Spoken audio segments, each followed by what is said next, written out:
Hello everyone, welcome to Mysore. Bangalore গিয়েছি আর মাইসর ঘুরতে যাব না, এটা তো হয় না। মাইসর ঘোরাতে আমাদের মোট নিয়েছিল 5,000 টাকা। ব্যাঙ্গালোরের এর আগে আরো 3টে ভিডিও আছে। মেনলি মায়ের চেকআপের জন্য ব্যাঙ্গালোর যাওয়া হয়েছিল, কিন্তু সময়ের মাঝে মাঝে ঘুরে নিয়েছিলাম ব্যাঙ্গালোর শহর এবং তার আশেপাশের জায়গাগুলো। আজকের ভিডিও অল অ্যাবাউট মাইসর। সকালবেলায় 6:30 নাগাদ আমাদের গাড়ি চলে আসে। গাড়িতে চেপে প্রথমে আমরা চলে আসি রামনগর, যেখানে বলিউডের একটা famous movie Kitne Aadmi the মানে শোলে মুভির শুট হয়েছে। ও সামনে সাধারণের উপর বিয়ে করবে বলে, হ্যাঁ ইয়ে কে বসন্তী, ও এর ওপরে চলে সেই মাতালওয়ালা সিনটা ছিল। ও মানে এই পুরো এলাকাতেই হয়েছে শোলে মুভির শুটটা। 16 जैसा मूवी नहीं बना। गब्बर सिंह का नाम जैसे फेमस हो गया। हाँ, गब्बर सिंह। उसका नाम है कि अमजद खान है। हाँ, अमजद खान। बहुत अच्छा एक्टिंग है उनका। हाँ, প্রায় 1 ঘন্টার মধ্যে পৌঁছে যায় শ্রীরঙ্গপটনা, যেটা ছিল আজকে আমাদের ঘোরার প্রথম ডেস্টিনেশন। শ্রীরঙ্গপটনা পৌঁছে আমরা প্রথমেই চলে গেছিলাম একটা ভীষণই সুন্দর দেখতে মসজিদে, যেটাকে দেখেই মনে হচ্ছিল অনেক পুরনো। মসজিদটা উপর থেকে ভীষণ সুন্দর দেখতে, অপূর্ব।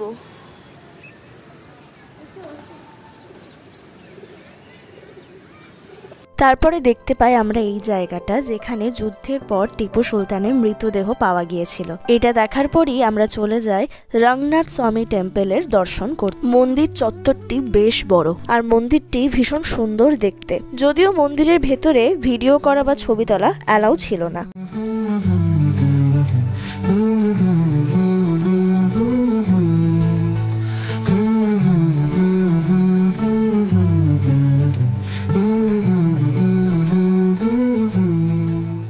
আমরা এখানে একটা দোকানে এসেছি খেতে।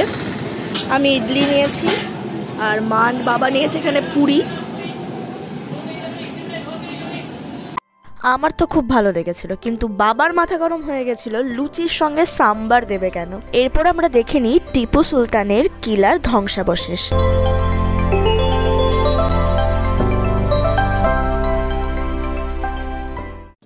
আমরা চলে এসেছি দরিয়া দৌলত বাগ, শ্রীরঙ্গপটনা। এখানে আমরা ফার্স্টে অনলাইনে স্ক্যান করে টিকিট কাটলাম, 20 টাকা করে লাগলো এক একজনের। দরিয়া দৌলত বাগ অপূর্ব সুন্দরভাবে সাজানো আর খুবই সুন্দর সুন্দর ফুলের গাছ ছিল। সেই সমস্ত জায়গায় অনেক ভিডিও এবং ছবি তোলার পর আমরা চলে যাই ভেতরের দিকে, যেখানে ছিল মিউজিয়াম। টিপু সুলতানের ব্যবহার করা নানা জিনিস সেখানে ছিল। দেওয়ালের গায়ে আঁকা ছিল সেই সময় যুদ্ধের বিবরণ, যদিও একদম ভেতরে ভিডিও করা অ্যালাউ ছিল না। এরপরে আমরা চলে যাই টিপু সুলতানের সমাধি দেখতে, যেখানে তার মা বাবার সাথে তার সমাধি দেওয়া হয়েছিল। এখানেও ভেতরে ভিডিও করা অ্যালাউ ছিল না। এরপরে আমরা রওনা দিই মাইসর থেকে 13 কিলোমিটার দূরে পাহাড়ে 3080 ফিট উচ্চতায় চামুন্ডি পাহাড় দেখার জন্য, যেখানে আছে চামুন্ডেশ্বরী মায়ের মন্দির। আমরা এখন চামুন্ডি হিল চলে এসেছি, চামুন্ডি টেম্পল যাচ্ছি।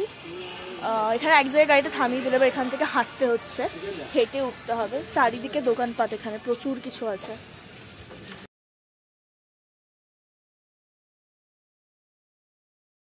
কার পার্কিং থেকে চামুন্ডেশ্বরী মন্দির অব্দি প্রায় অনেকটাই হাঁটতে হয়েছিল। চারপাশে ছিল কেনাকাটার অনেক দোকান, আর হ্যাঁ, এখানে হনুমান হতে কিন্তু সাবধান।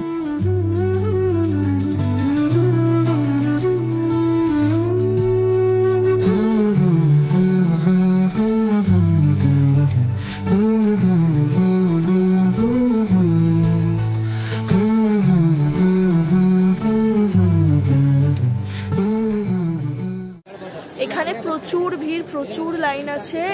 এখানে একটা কাউন্টার আছে, যে এই সামনে এই কাউন্টারটা থেকে 30 টাকা করে টিকিট কাটতে হবে।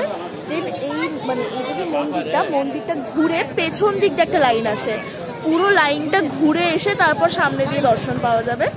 মানে এটা অনেকক্ষণের সময় ব্যাপার, মানে ম্যাক্সিমাম 20-25 মিনিট থেকে আধ ঘন্টা লাগতে পারে, কারণ অনেকে বসে আছে ওখানে, এখনো ঢোকা শুরু হয়েছে। চামুণ্ডেশ্বরী টেম্পল থেকে নামার সময় এখানে আমরা একটা ভীষণ ভালো ভিউ পেয়েছিলাম। বাইনোকুলার দিয়ে দূরের জিনিসগুলোকে দেখছিল, মনে হয় 20 টাকা করে লাগছিল। যাই হোক, এরপর আমরা মাইসর এসে দেখতে পাই চিড়িয়াখানা, যেটা সেই দিন আমরা দেখতে পারিনি কারণ অত সময় ছিল না। এরপর ডাইরেক্ট আমরা চলে যাই যার জন্য এতক্ষণের অপেক্ষা, মাইসোর প্যালেস। আমাদের টিকিট লাগলো 100 টাকা করে, বাচ্চাদের মানে 10 থেকে 18 বছর হলে 50 টাকা, আর স্টাডি ট্যুর মিনস যদি মানে কোনো প্রজেক্ট থাকে সেক্ষেত্রে 30 টাকা করে নেবে। তার জন্য কিন্তু প্রুফ লাগবে, আর 10 থেকে 18 বছরের বাচ্চাদের জন্য কিন্তু আইডি প্রুফ লাগবে।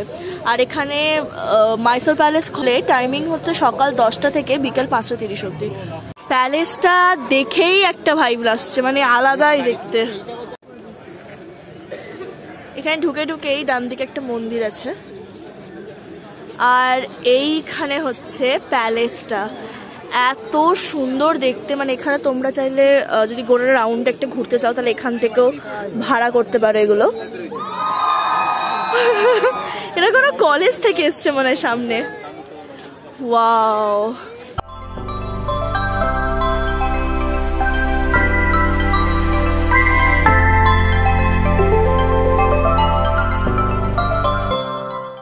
প্যালেসটার একদম সাইডে এসে যেখানে জুতো রাখতে হবে এইখানটাতে, বাবা ভিড়।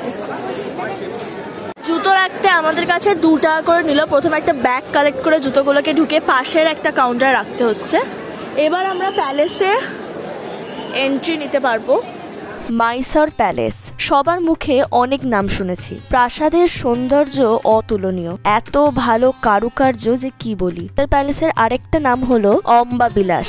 তখনকার যুগের ওয়াদিয়া রাজবংশের সাথে এই প্রাসাদটি জড়িত। নানা ঐতিহাসিক কাহিনীও এর সাথে জড়িত আছে। এই প্রাসাদটি মাইসোরের অন্যতম আকর্ষণীয় কেন্দ্র।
এখনকার মানে মাইসোরের মহারাজা হলো শ্রী শ্রী শ্রী শ্রীকান্তাদত্তা নরসিম মহারাজ, ওয়াদিয়ার মহারাজা অফ মাইসোর। মাইসোর প্যালেস চত্বরে ছিল অনেক মন্দির। এই মাইসোর প্যালেস ঘুরতে কিন্তু মোটামুটি 1.5 থেকে 2 ঘন্টা সময় লাগবে। এরপরে আমরা চলে যাই সেন্ট ফিলোমেনাস চার্চ। ভীষণই সুন্দর দেখতে এবং কাজটা এত ভালো। ওয়াও,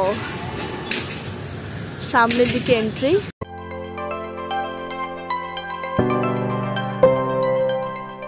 গ্রে কালারের ওপর পুরো চার্চটা, এবং এত সুন্দর কাজগুলো আর এত বড়।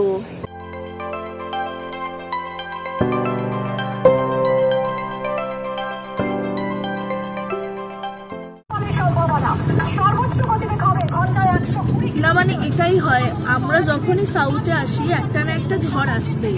আমরা বিশাখাপত্তনম গেছিলাম, তখন হুদহুদ ঝড় এসেছিল, হুদহুদে আমরা ফেসেছিলাম।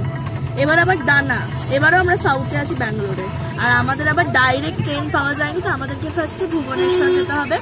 ভুবনেশ্বর আবার স্টে করতে হবে, সেটা হলো পরশুদিন। কাল আমাদের ট্রেন ব্যাঙ্গালোর থেকে, মানে আমরা আবার ঝড়ে পড়বো। এবার বাড়ি কিভাবে ফিরবো ভগবানই জানে।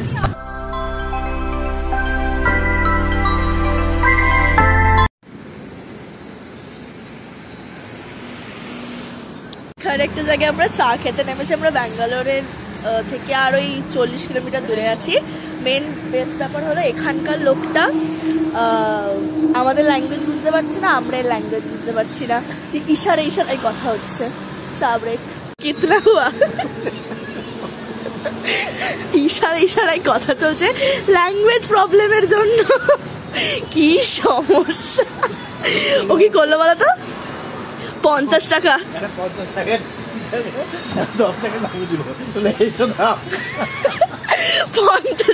20 টাকা 10 টাকা নামিয়ে বলছে এই টাকাটা না।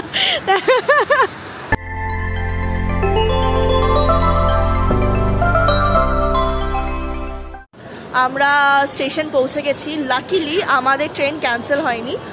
সকাল থেকে যা যা ট্রেন ছিল ভুবনেশ্বর মানে হাওড়া যাওয়ার সব ক্যান্সেল হয়ে গেছে। আমাদের BBS হামসাফার এখন অবধি ক্যান্সেল হয়নি।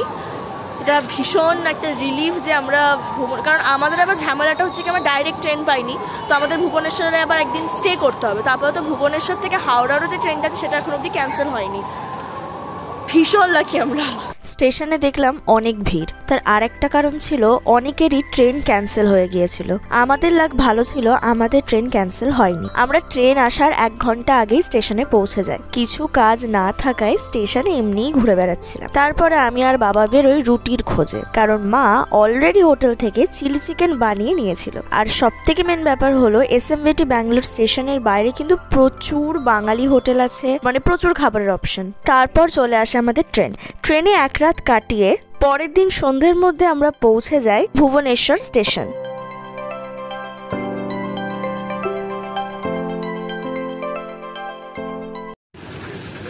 স্টেশন থেকে বেরিয়ে এই মলটার পাশেই আছে আই লাভ রিচি।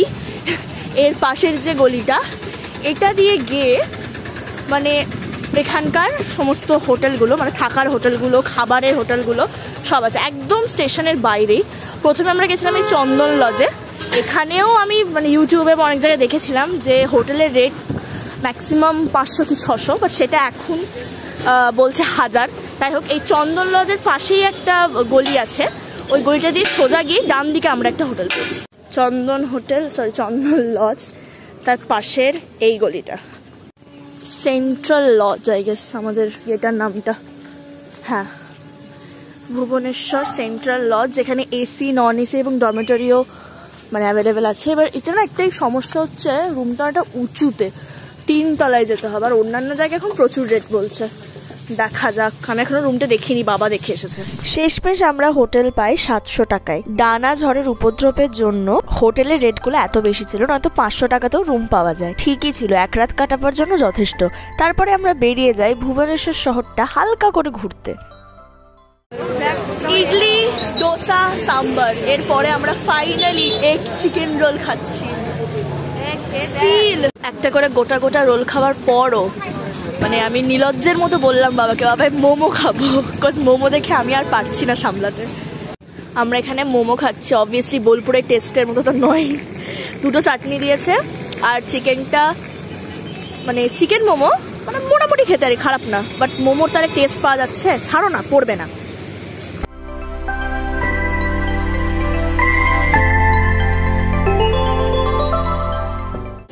এখানকার ফুচকা দেওয়ার সিস্টেমটা খুব সুন্দর। একটা ডিশের মধ্যে এরকম ফুচকা দিচ্ছে আর মাঝে একটু জল দিচ্ছে, এবার জলটা নিজে নিয়ে খাও। এটা কিন্তু সত্যিই ভালো। 20 টাকায় 6 পিস। 2 জায়গায় কিন্তু মিষ্টি চাটনি দেওয়া আছে। যার ধান্দায় আছে এখানে মিষ্টি দেখে নিয়েছে, মিষ্টি খেতে চলে এসছে। 1 পিস রসগোল্লার দাম 20 টাকা। আস্তে আস্তে খাও বাবাই।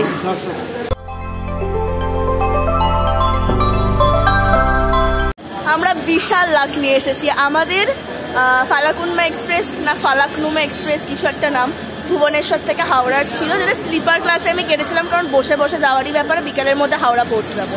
তো ওইটা আমাদের আপগ্রেড হয়ে গেছে এসিতে। Yo, how are you feeling right now? আমাদের ইকোনমিতে হয়ে গেছে, সুন্দর দেখতে।